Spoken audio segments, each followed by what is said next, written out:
ক্রোয়েশিয়ার মুখোমুখি হতে যাচ্ছে ব্রাজিল। ফ্রান্সের বিপক্ষে হারলেও ক্রোয়েটদের বিপক্ষে জয় পেতে মরিয়া ব্রাজিল। একই সাথে আলোচনায় 2022 বিশ্বকাপে বাদ পড়ার স্মৃতি। তবে জয়টা সহজ হবে না সেলেসাওদের, যদি না বড় চ্যালেঞ্জে পাশ করতে পারে তারা। কি সেই চ্যালেঞ্জ, কিভাবে সেখানে উতরাতে পারবে ব্রাজিল, তা নিয়ে থাকছে প্রতিবেদন। বিশ্বকাপে জয় আত্মপ্রত্যয়ী সেলেসাওরা, যে কারণে বিশ্বকাপের আগে হাই ভোল্টেজ ম্যাচে ব্রাজিল দল, যেখানে মার্চের শুরুর ম্যাচে ফ্রান্সের বিপক্ষে খেলেছে তারা, এবার প্রতিপক্ষ সাবেক বিশ্বকাপ রানার আপ ক্রোয়েশিয়া। তবে ক্রোয়েশিয়ার বিপক্ষে জিততে হলে ব্রাজিলকে শুধু নামের জোরে খেললেই চলবে না, প্রতিটি মুহূর্তে কৌশল, ধৈর্য আর কার্যকারিতা দেখাতে হবে সমান তালে। কেননা সামনে যে দল, তারা বিশ্ব মঞ্চে বারবার নিজেদের প্রমাণ করেছে। তাই এই ম্যাচে সেলেসাওদের জন্য 4টি বড় শর্ত পূরণ করা জরুরি। প্রথম চ্যালেঞ্জের নাম থাকবে মিডফিল্ড দখল। ক্রোয়েশিয়ার মাঠই তাদের সবচেয়ে বড় শক্তি।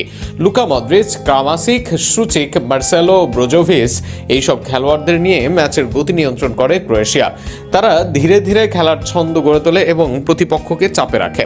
সর্বশেষ ম্যাচে ক্রোয়েশিয়ার বিপক্ষে 5 মিডফিল্ডার নামায় তারা। বিপরীতে ব্রাজিলে এই জায়গায় সমস্যা নতুন নয়, সর্বশেষ ম্যাচেও 2 মিড নিয়ে ভুগতে হয়েছে তাদের। ব্রাজিল যদি এই জায়গায় পিছিয়ে পড়ে তাহলে পুরো ম্যাচে ভুগতে হবে। তাই মাঝমাঠে শক্ত অবস্থান নিতে হবে, দ্রুত পাসিং ও বল কন্ট্রোল রাখতে হবে সেলেসাওদের।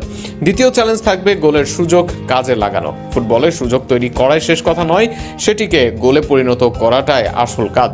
ব্রাজিলের আক্রমণ ভাগে গতি ও স্কিলের অভাব নেই। Vinicius Junior, Martinelli, João Pedro, Cunha, Igor থিয়াগোর মতো খেলোয়াড়রা যে কোনো মুহূর্তে ম্যাচ ঘুরিয়ে দিতে পারেন, কিন্তু তাদের হতে হবে আরও ঠান্ডা মাথার, আরও নির্ভুল ফিনিশার।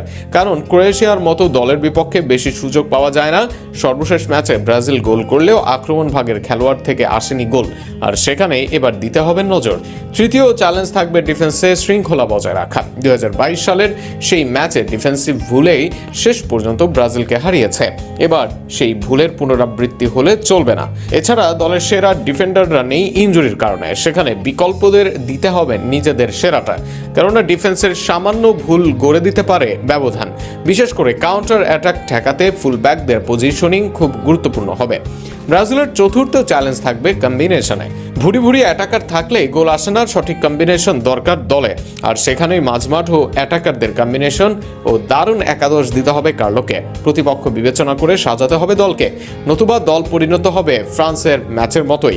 এবার দেখা যাক ভুল থেকে শিক্ষা নিয়ে ব্রাজিল চ্যালেঞ্জ জয় করতে পারে কিনা, নাকি মার্চ মাসটা হতাশারই কাটে সেলেসাও দলের।